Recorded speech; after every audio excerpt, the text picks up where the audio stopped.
Hello hello मेरे प्यारे प्यारे विद्यार्थियों, है ना। अब मैं एक सवाल बनाने की इच्छा रखता हूँ। हाइट एंड डिस्टेंस चैप्टर का है। क्वेश्चन क्या है इसको जरा समझ लें। ए मैन, देखो यही क्वेश्चन है। ये सब क्वेश्चन बना चुके हैं हम लोग, ये सब बना चुके हैं। A man observes that at a point due south of a certain क्या है जी, of a certain its angle, certain from its angle of elevation is 60 degree, and he then walks 300 meter due west on a horizontal plane and find that the angle of elevation is then 30 degree. Find the height of the tower. और tower है जी, tower लिखा हुआ है। Height of the tower and his original distance from it.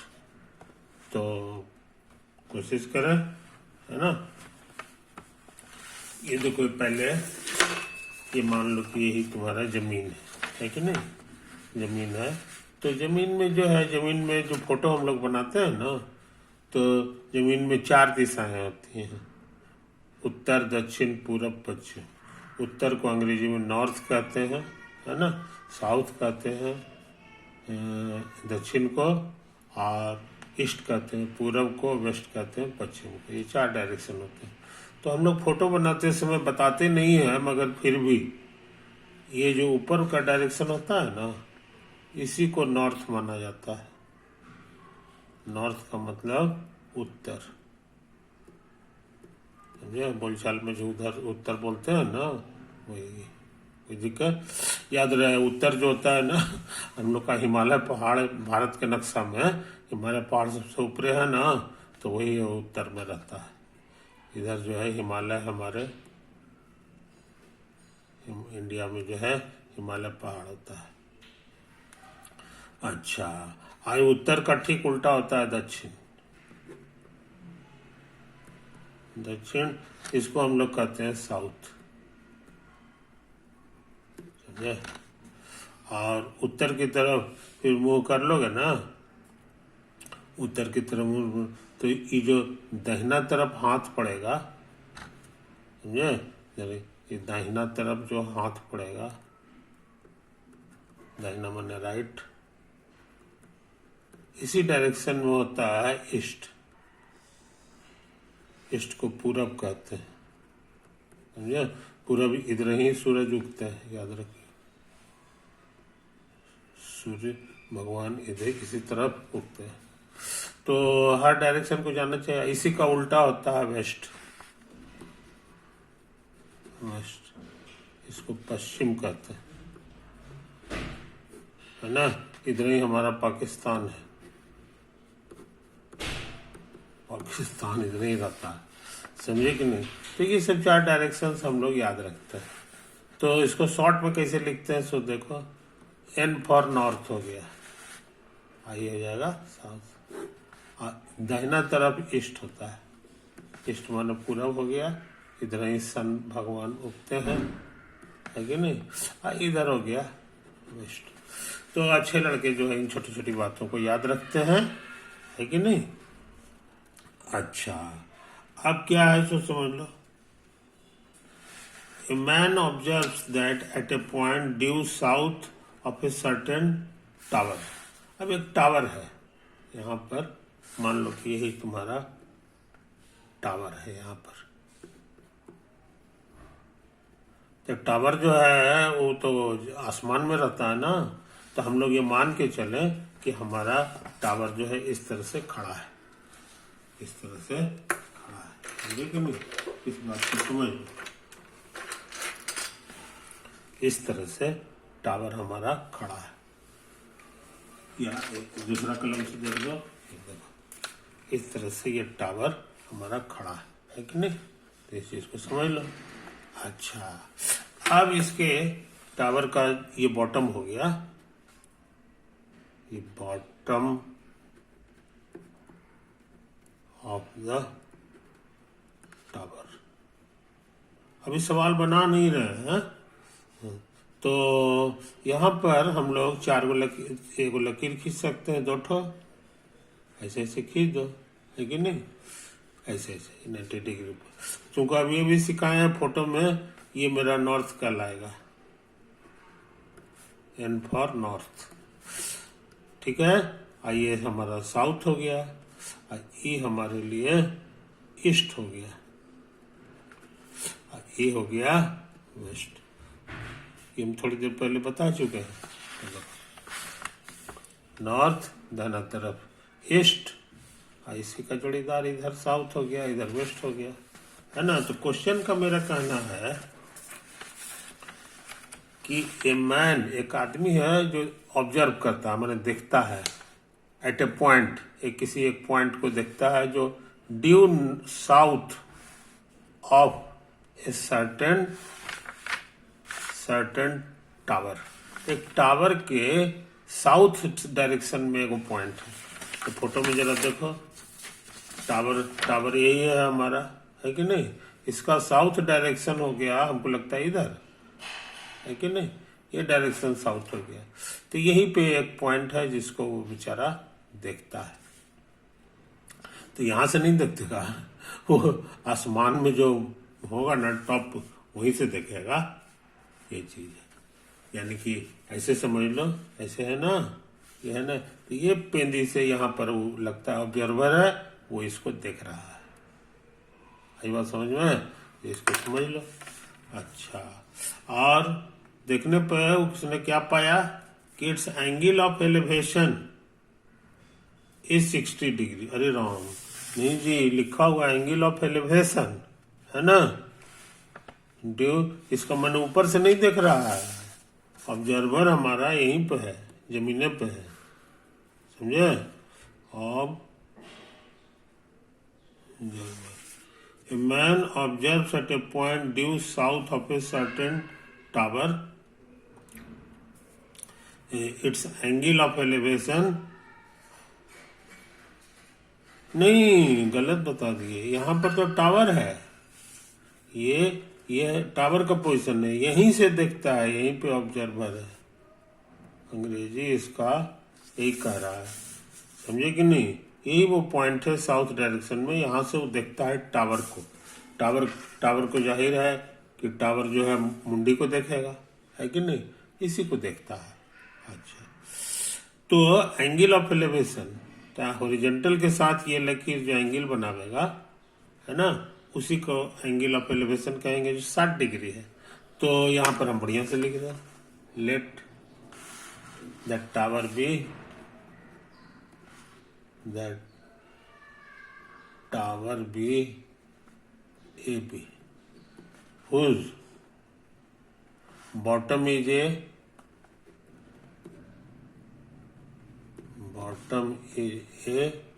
and top is B। मुंडी जो है इतना है। अच्छा, ये ऑब्जर्वर का एक पॉइंट है जिसको हम लोग पी कहते हैं, let P be and observer, ये जमीन पर है ऑब्जर्वर, है कि नहीं? तो यहां पर एक राइट एंगल ट्रायंगल बन गया हियर, ये देखो यही है,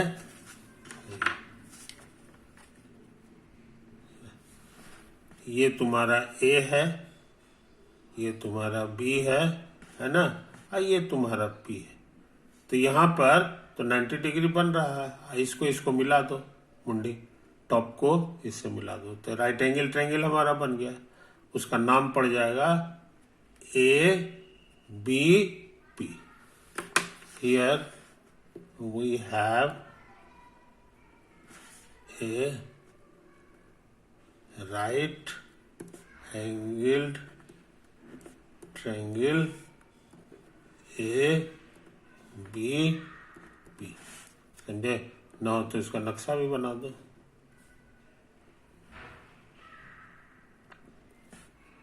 तो यहाँ पे जो है ये वाला कौन सा पॉइंट था जी?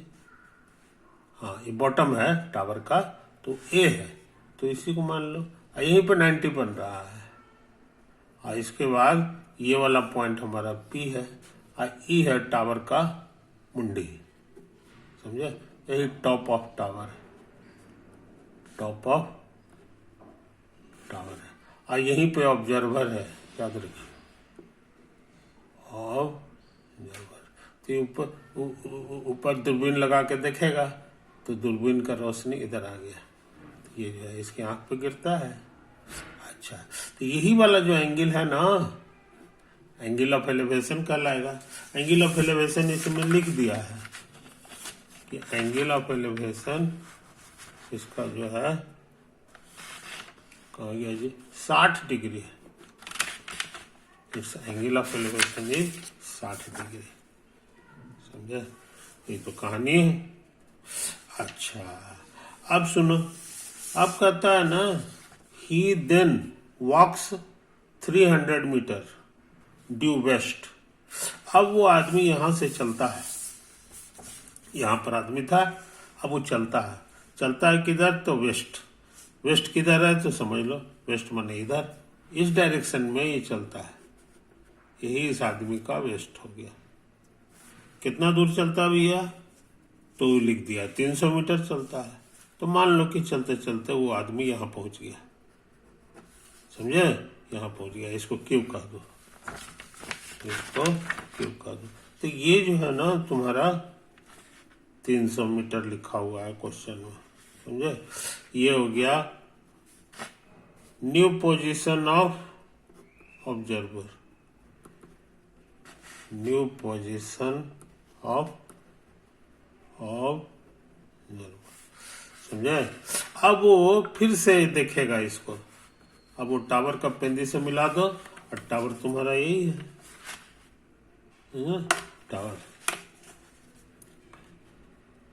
ये टावर है कि नहीं? तो अब जो है इसको जरा बढ़िया से देख लो। ये हमारा ए है, ये हमारा बी है और ये क्यू है। तो हमको लग रहा है फिर ये 90 एंगल बना रहा है यहाँ पर। क्यू ए बी 90 डिग्री है। Here we have a right angled triangle, कौन सी नाम था जी? ये वाला नाम था। क्यू ए, यहीं पर ए है, अब बी तो आसमान में है, तो क्यू ए अब बी, समझे? ये तो कहानी है, जरा फिर से देख ला।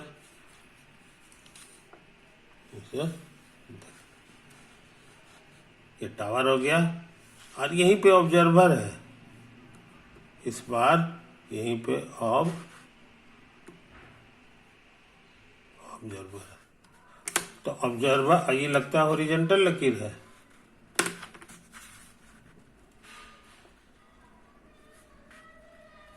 ना? ये मेरे लिए हॉरिजॉन्टल लकीर है, हॉरिजॉन्टल लकीर। तो क्यू बी जितना हॉरिजॉन्टल से एंगल बनाता है वही एंगल ऑफ एलिवेशन कहलाएगा।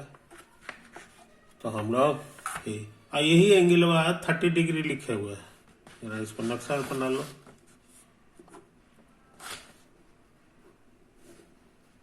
फिर से राइट एंगल ट्रायंगल बन गया। यहाँ पर ए है, ए पर 90 डिग्री बन रहा है कि नहीं? ये है हमारा बी, ये ऑब्जर्वर है यहाँ पर, क्यों ऑब्जर्वर। ये हॉरिजॉन्टल लाइन है ना? क्यू और ए को मिलाने वाला हॉरिजॉन्टल लाइन हो गया, ये हॉरिजॉन्टल है। यही ये टॉप को देख रहा है, यही ऑब्जेक्ट हो गया टावर का। ये टावर है, टावर का ये है। यही वाला एंगल जो है ये कितना तो लिखता है 30 डिग्री है, समझे?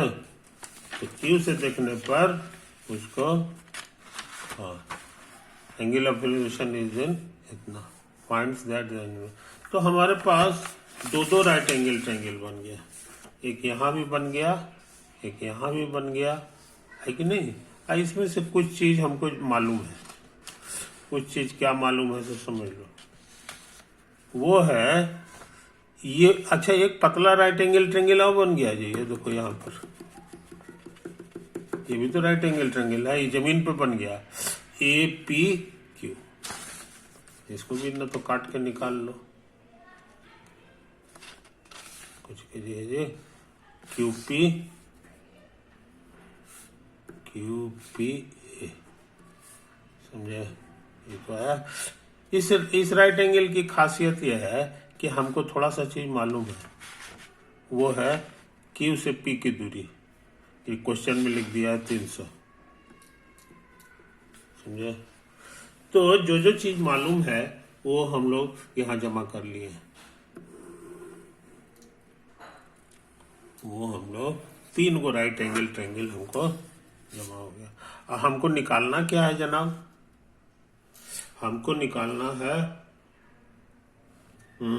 Find the height of the tower. ये जो मेरा टावर है, ये तो टावर है, ये भी इसी का हाइट पता लगाना है। तो इसके हाइट को हम लोग x नाम दे दें, समझे। तो जहां जहां टावर है वहां x ये हम लोग लिख दें। इसमें तो ए भी टावर है, ये नहीं है, अभी ये तो जमीन पर है। अच्छी बात है, क्या करें अब हम लोग, क्या करें सो जरा समझ लो। अच्छा, अब यहाँ 90 बन रहा है, तेजी से काम कर रहा है, समझे। तो तुमको पता है ऐसा ट्रायंगल में ये कितना होता है, ये x से cot 30 को गुना करेंगे, है कि नहीं, क्योंकि इस एंगल के लिए परपेंडिकुलर है, ये होता है cot 30 से गुना करने पर ही देता है। हम लोग पहले भी सीखे हैं। इसमें भी तो इसी तरह की बात है, ये x cot 60 हो जाएगा, समझे।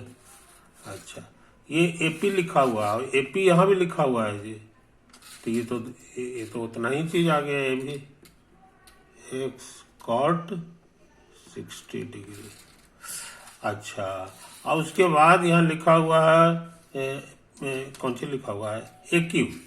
इसमें भी तो ए क्यू है, ए क्यू हम जानते हैं x cot 30 डिग्री, ए क्यू हो गया x cot 30 डिग्री। और ये राइट एंगल ट्रायंगल है, तो पाइथागोरस थ्योरम लगेगा, बाय पाइथागोरस थ्योरम। हाइपोटेनस का स्क्वायर जो होता है बराबर होता है इतना स्क्वायर प्लस इतना स्क्वायर,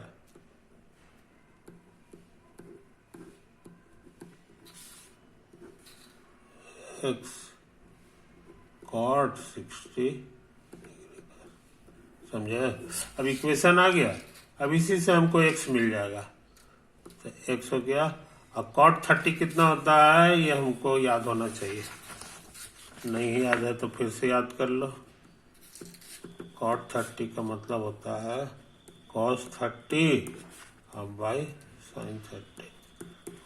cos 30 शायद होता है √3/2, और ये हाफ कट छट के खाली √3 दे देगा, तो ये आ गया √3 और उसके बाद होल स्क्वायर। आई तो पूरे 900 हो जाए, 9 और 4 को 2 और 2 4 9 हो जाएगा ये। आई एक्स स्क्वायर cot 60 याद हो जाना चाहिए हमको, याद पड़ गया 1/√3 होता है, मगर अगर भूल रहे हो तो फिर याद कर लो। cos 60 बाई sin 60, cos 60 होता है आधा, ये होता है √3/2, 2 कट गया 1/√3। तो हम लोग ये भी जान गए ये 1/√3 है, और उसका स्क्वायर आ जाएगा, है कि नहीं। ये तो हमारा 3 हो जाएगा, x स्क्वायर हो जाएगा, है ना। ये हो जाएगा 9 और ये एक्स स्क्वायर है, ये तो 3 आ जाएगा जी। अब सोचते हैं इसको इधर ले आवे, तो 3x स्क्वायर और माइनस एक्स स्क्वायर बाई 3 बराबर इतना। इसमें एक्स स्क्वायर कॉमन, तो 3 माइनस 1/3 बराबर है कि नहीं। ई जो है ना एलसीएम 3 3 9 माइनस 1, तो हमको लग रहा है ये आ गया है एक्स स्क्वायर गुना 8/3। कुछ समझे जनाब, ये तो आया है, अच्छी बात। अब हम लोग जो है थोड़ा सा और काम कर लें, तो आ गया है हम लोग को एक्स स्क्वायर गुना 8/3 बराबर 9 पर 4 शून्य। तो हम एक्स स्क्वायर जान गए। एक्स स्क्वायर के लिए हमको लिखना होगा 3 गुना, नीचे आ जाएगा, और गुना, ठीक है नहीं। सच पूछो तो ऐसे है 3 और बटे 2, इसको ऐसे लिख दे बटे 4 दूनी 8 हो जाएगा, है कि नहीं। अब x का माने हो गया इसका रूट,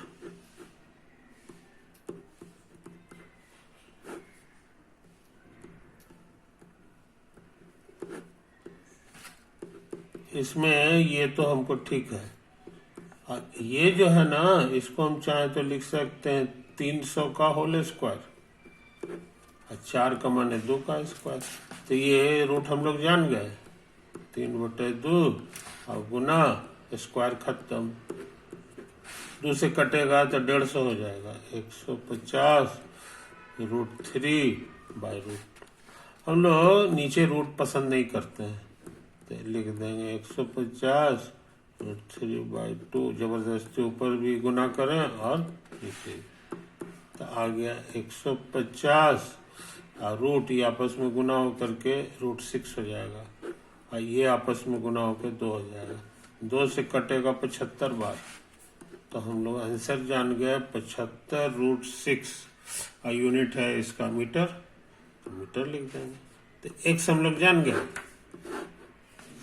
एक्स का मतलब हो गया टावर की हाइट ऑफ टावर। अब हम लोग रूट निकालेंगे तो डेसिमल में आंसर आ जाएगा, और नहीं तो ऐसे ही छूट जाएगा, है कि नहीं। रूट निकालना मुश्किल काम नहीं है ना। 2 दूनी 4 हो जाएगा, तेजी से निकाल रहे, 2 शून्य 2 2 4 बार लगेगा, तो 4 चौके 16, 4 चौके 16 1 17, घटा 10 में 6 गया 4, 9 में से 7 गया 2, बस। इससे कम आ रहा है, इसका मतलब ये सही है। तो ये करीब करीब 2.4 हो जाएगा, 75 गुना 2.4, समझे। काफी है, अब गुना गुना करके आंसर लिख लेना, इतना मीटर। तो तुम देख रहे हो मजेदार बात कि टावर का हाइट के लिए इंजीनियर साहब को खाली क्या करना पड़ा, एक बार मेजरमेंट यहाँ से एंगल निकाल लिए और एक बार यहाँ से निकाल लिए। दोनों हालत में जमीने पे है ना। अपना पूरा टावर जो है चढ़े उड़े नहीं है, खाली वाला नाप लिए कि हम कितना दूर गए हैं, तो पता लगा लिए कि हम 300 मीटर चले हैं। तो 2 जगह से जमीन पर ही है और 2 जगह से नापेगा तो हमको टावर का हाइट मिल जा सकता है। यही मजेदार का बात हुआ ये इस पढ़ाई में। Okay, bye.